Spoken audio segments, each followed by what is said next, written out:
Hello everybody and welcome to section 1.5. Today we're going to go ahead and look at exponential functions. In an earlier lesson, 1.2, we touched on exponential functions, but today we're actually going to be solving to find some exponential equations. Just a reminder, what is an exponential function? It is any function that has some number to an x. Okay, x is in the exponent. That's why it's called an exponential function.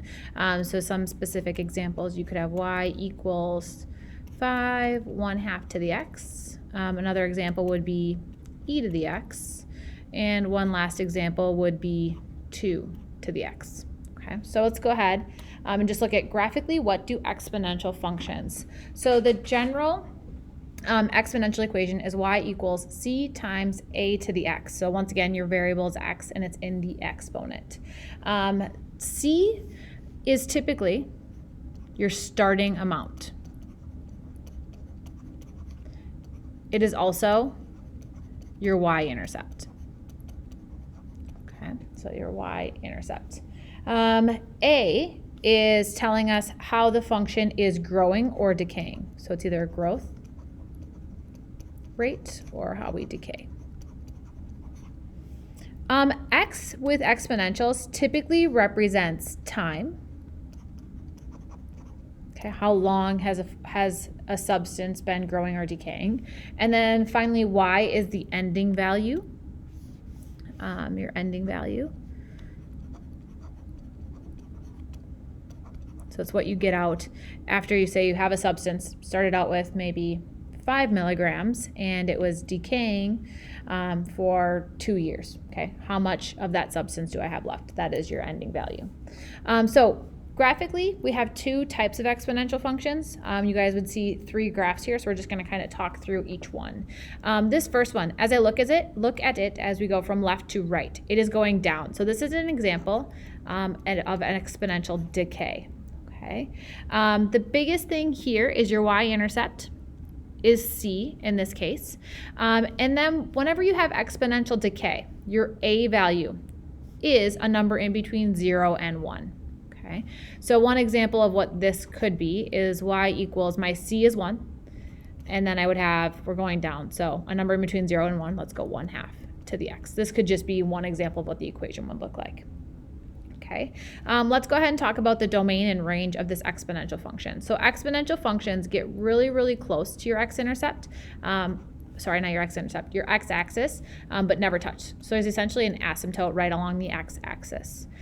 So domain is looking to the left and the right. This will continue to go all the way to the left and all the way to the right. So my domain is all real numbers. So you could write it as the fancy R that represents all reals.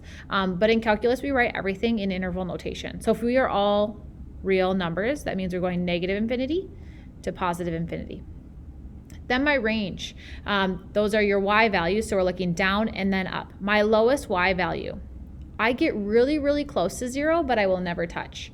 So it is 0, comma, and then it's going to go all the way up to infinity.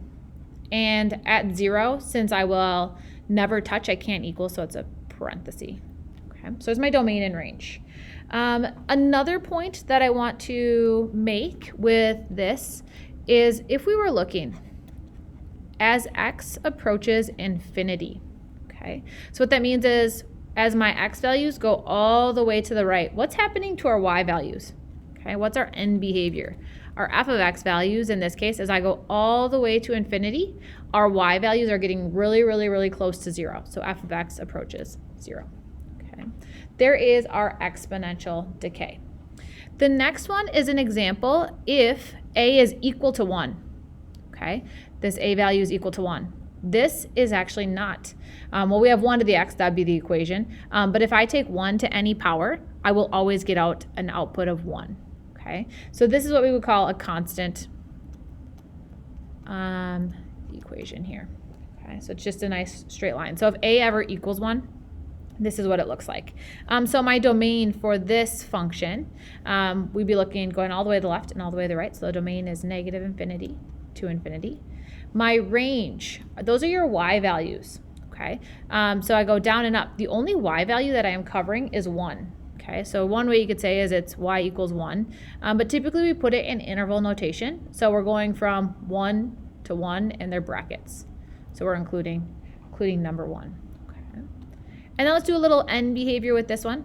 As x approaches infinity, what's happening to my y values as x goes to infinity? My y values are staying the number 1, so our end behavior is 1. The last exponential graph we have is, if you look at it from left to right, it is a growth. We are going up. And the reason you guys know it's a growth function is if a is greater than 1.